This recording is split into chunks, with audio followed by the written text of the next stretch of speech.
name's Emily and welcome to my channel. As you can see from the title, today I'm going to be doing a video about graduating in the middle of pandemic.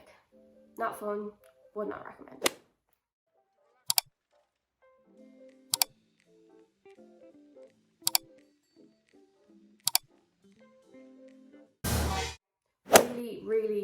Really anticlimactic. Submitted my last exam, logged out, closed my laptop, done, dusted, degree in the bag. Like, I didn't have a last lecture with my friends, I didn't have a last coffee, I didn't do anything that like I can I know that I thought that I would have done, all because of Corona. Thank you. Even when I got my grades, I was like, oh, got them by myself. It was just like, what now? I didn't take a break from when I finished secondary school, which is high school in Ireland.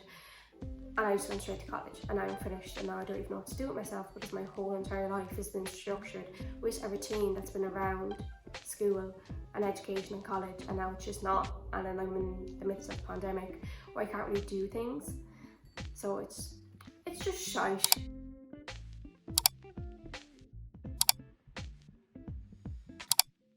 So as you can see from the literally by like the tiny, I didn't even put them all in, all the rejection emails I've got. Yeah, bit disheartening, just a little bit, just a tiny bit.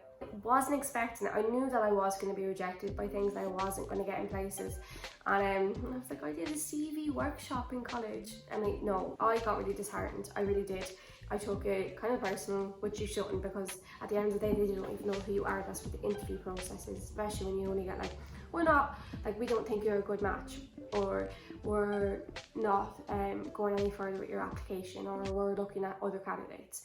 They've literally read you on paper, they haven't met you in person. So it's just like, don't think about it as I don't suit that company didn't suit you. And don't just pick a job for the sake of it. That's what my mom keeps telling me. Pick one that you genuinely like and you think that you'd work there well, like you'd fit in with the environment, with the team and everything. Especially you can suss that out in an interview quite easily.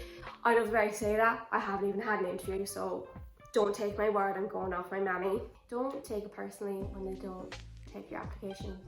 It just means that that company doesn't suit you.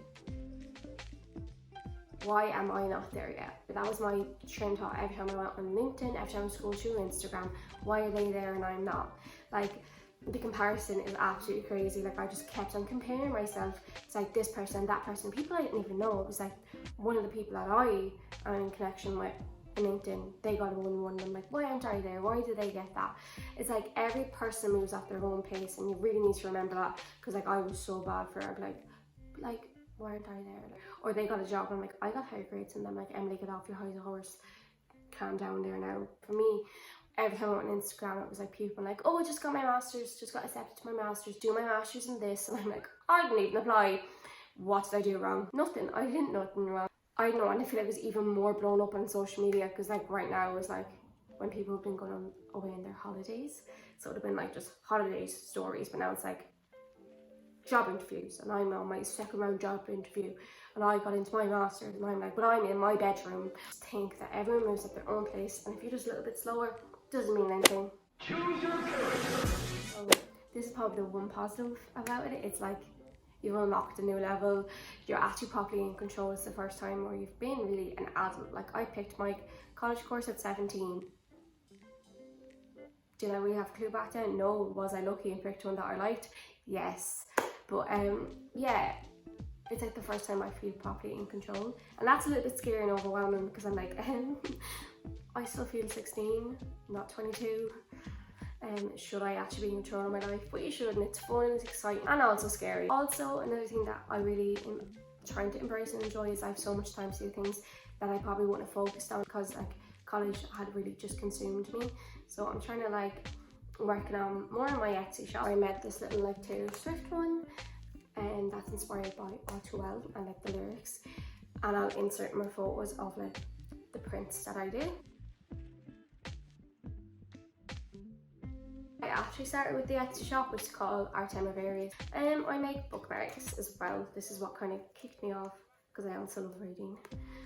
But yeah, bookmarks, we've got like these ones here that are like Pokemon ones. Once again, it's all of things that I absolutely love. I'll insert more photos. But yeah, I kind of get to focus on that, and then on the same lines of reading. I'm now saying if I'm going to read a fiction book, I have to read non-fiction, which I actually haven't even started reading, so I'm not even fulfilling the like promise that I made to myself that I'm meant to keep. Is Atomic Habit, because I think even with COVID and everything going on, my routine's been really just knocked, like I don't have one. So I think this book would be good to kind of get me back into that, especially when we, like, I don't know if I'm in like either pharmaceuticals, maybe diagnostics, and I need to have good habits and organisation and stuff like that. So I'll read that and we'll see if it's any good. And then 2 other books that I want to read is The Subtle Art of Not Giving a Fuck, because I really need to learn how to not give a fuck. I think a lot of women, young women, or just young people in general, are so, I think, overly aware of how they are perceived, and I think I need to actually learn how to not actually care sometimes about what people think of me. And then lastly, I want to read one other book, which is called, I keep messing up the name of this, I think it's Why Women Don't Owe You Pretty. I think that's what it's called. Anyway, I love the way I'm doing this. I will insert it here. And that's just because I'm going into a very male-dominated sector of work, and I feel like I need to like really become a strong woman. Even though I think I am I've been like raised by independent women, but I don't want to be knocked down by like some mediocre man with a big ego, because I deserve better than that. So if you enjoyed today's video, please like, comment or subscribe, and I will see you next week hopefully with another video. Bye.